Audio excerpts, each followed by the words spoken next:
In the name of God, the beneficent, the merciful, peace be upon you and peace be upon all of the righteous people. I would take this opportunity to share my thoughts about the ongoing international crisis, and I would like to make it known from the onset that this is just my personal views that I'm going to be expressing. And also, this is also part of my efforts to present something under the platform of my channel that is being developed. So the objectives of my channel are going to impact this presentation. I am going to tailor this presentation to the objective of my channel. And my channel basically is about talking about God and about man and about money, or creating a connection between those three influences upon human beings and upon us. So in the past, or before this, I have released a couple of audio series in which I talk specifically about the stock market and specific assets. But in this presentation, I'm going to try to talk generally about the war, and I'm going to include scriptural reference, and finally, or very importantly, I'm going to also relate it to the market or relate it to the stock market. So, with respect to the scriptural background or reference, whether we are Muslims or Christians or any of these things, we are familiar with the idea of wars of all kinds, wars to defend or to establish the truth, and wars with the enemies of God, and so on. So the idea of wars, whether we call it jihad or we call it crusade or we call it any of these things, it doesn't really sound too strange for religious people. And if you take it outside of the religious, the scope of the religious relations, we also are familiar with the idea of wars taking place in different places in the world, among different cultures and civilizations and so on and so forth. There's hardly any civilization, whether materially or religiously, that have been built without some type of war being at the root of that development. So, although we like to blame wars upon the other, say for example, you might think like, we try to blame war on the others, whether from religious perspective or so on. But the fact is that war is almost like a fact of the human experience. So, having said that, this is not to justify war of any kind, but it's also not to anathematize war. That if war is something that just impossible, or just avoid, just something that is avoidable in all situations. So that having said that, let me provide what I believe will be my scriptural background for taking a view on this matter. For example, in the Quran, we are told that God has permitted those people against whom war was waged for them to defend themselves, and God is going to help them. So, and then we have also other similar references too.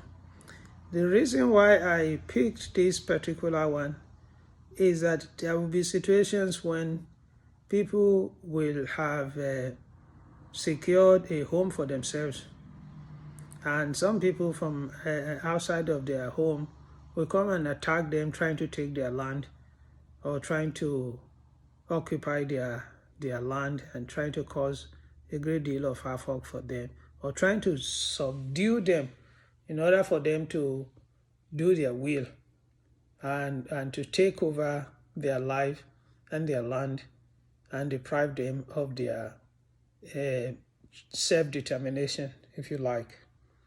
So that's been happening for a very long time. The lesson that we want to learn from this is basically that there will be some type of wars that will be considered as wars of attrition or wars of aggression. And wars of aggression. And when this happens, do the religious people say like, okay, you should let somebody come from outside and attack you in your home, and you should not, respond. You should not defend yourself, or you should not try to ward off their evil. It looks like, based on this reference that I just cited, that's not the option. The other possible reference that I can cite is that, as a matter of fact, we are required to be prepared for wars, and we put ourselves in a situation where we can be protected from aggression from others, so that we build our homes and we build along it is our defenses as well. So in another verse in the Quran, God says that, and prepare in order to ward off their evil with whatever you can in terms of the means of, in terms of your defense mechanisms and systems. So prepare is knowing that whether you like it or not, you might need it, and you might need it in order to ward off the aggression of others against you. I'm not going to talk about what is called defensive and preemptive wars necessarily, but at least from what I've just said now, a defensive war seems to be something very, very much in line with the teachings of our religions. And I'm not just saying that it's the teaching of Islam, because we have similar passages in the Christian scripture and in the Hebrew scripture. And as a matter of fact, we actually, when we look into the experience of these religious people, we can see that at some point in time, they had to wage war in order for them to survive, or in order for them to overcome those that threaten their life and their existence. So, having said that, let's go into what I will call the historical perspective or the historical dimension of this matter. And I'm going to classify history into two broad categories. I'm going to talk about history that is in things that happened long past, things that happened maybe over 40, 50, or 60 years ago. Things that, if I'm talking about it, it will be textbook history, or things that are heard from people, and not things that I actually lived,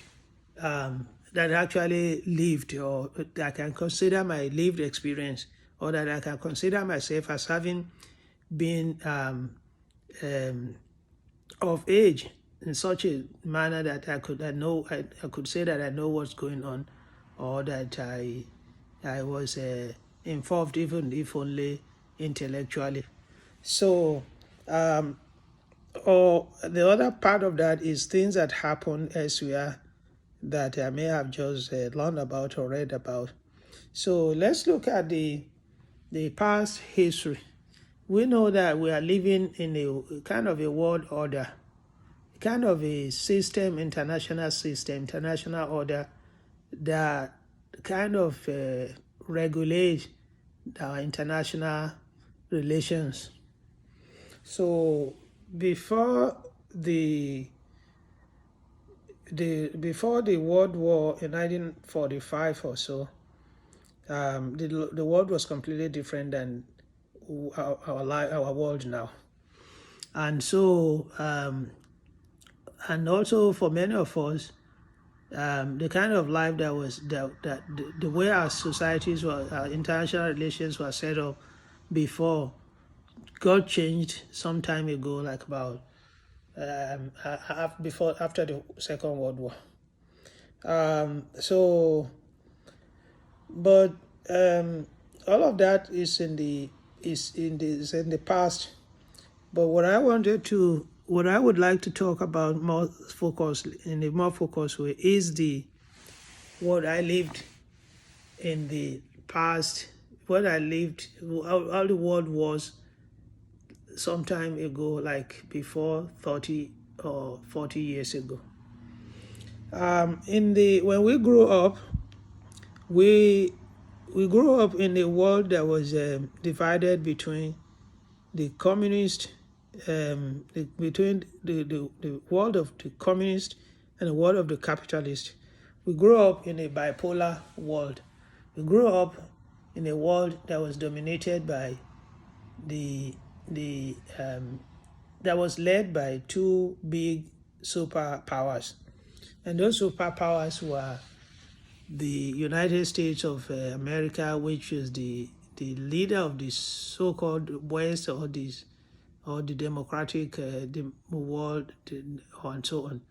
And then also on one side, and on the other side, it was also led by the communist, led under the leadership of the other superpower was the Soviet Union, the Soviet Union.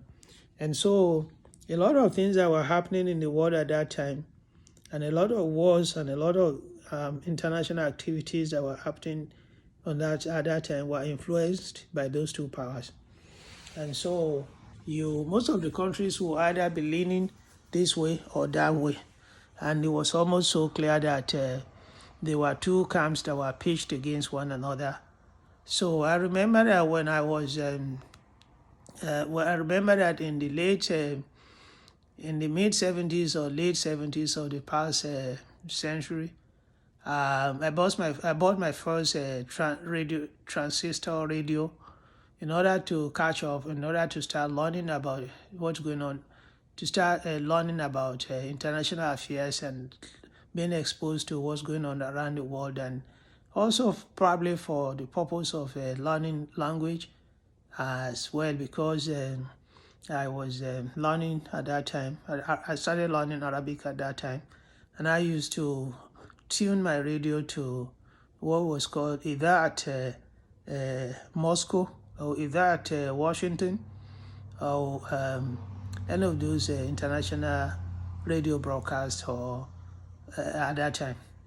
So, and what we used to hear in the news was like the news about the antagonism between the Western world or the capitalist world and the Eastern world or the communist world that was led by the Soviet Republic, the Soviet Union at that time, and the United States of America.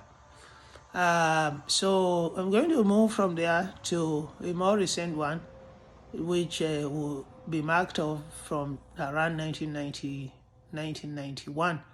In 1991 or thereabout, the Soviet Union lost its status as a world political leader, as a world leader, and the Soviet Union collapsed, and the economy also collapsed, and then they came up with what was called Perestroika, and which was like they started rebuilding. They started doing a reforming their systems, their political and economic systems along Western lines. They adopted open market. They are they kind of put a stop or they put a stop or created some type of new system by which they want to rule their country and they want to develop their economy. So since that time, it became like the world was, it became like a unipolar world, i.e., America became like the only superpower that was, that's almost fully in control. But nevertheless, it doesn't mean like the Soviet Union completely disappear from the world stage. But later on, a few years later, the Russia emerged and begin to try to occupy that position of a counterweight. But what really emerged was that instead of Russia becoming a large, a big military and economic power that could challenge America, or that could check America, or that could be alternative to America, China actually emerged, and China became more successful in that effort over the time. Nevertheless, Russia was still doing its best. First of all, by trying to those republics that broke away from it, that became independent, they began to try to annex them. So you remember the history of Crimea or Georgia or Chechnya or any of these things. And then Russia also began to play a more assertive role internationally. For example, Russia, I'm not going to talk about that, invaded Afghanistan, and Russia, that actually happened before their collapse.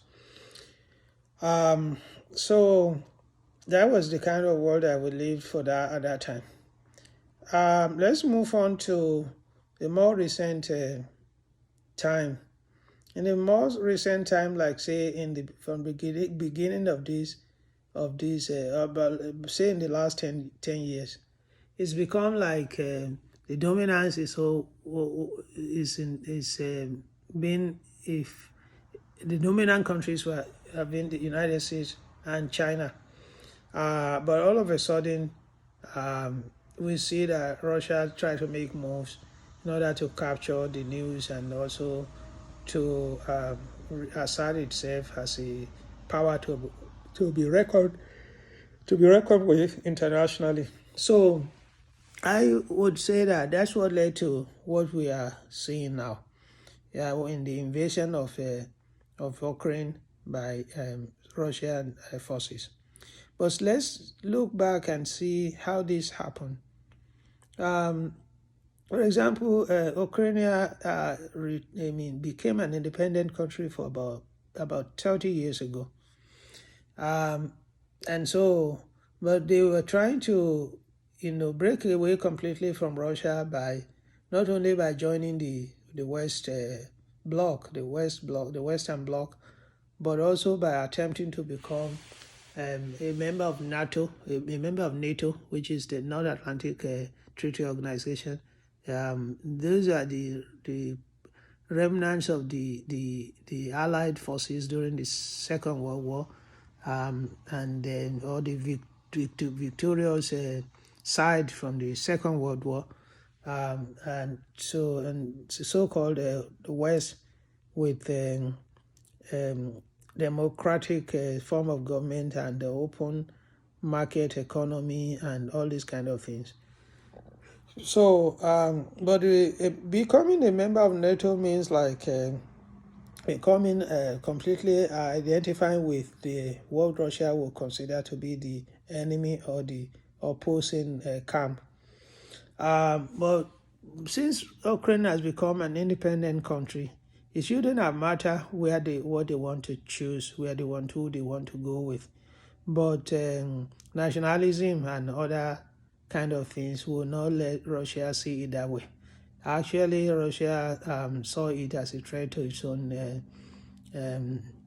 existence, and so it kind of threatened that it was becoming too hot for Russia to have all of our neighbors becoming NATO, because um, they are no longer going to be answerable to the Central Russia Authority, and they could actually be they were actually thought as threatening. So, but what happened was that the international community was not able to resolve these things amicably, and it was thought that Russia was just using the invasion threat as a bargaining chip. But we were surprised that Russia actually went into Ukraine and indeed invaded, and there's a war going on now. So we'll be talking more about some of these, the implications of these, in another series. Thank you.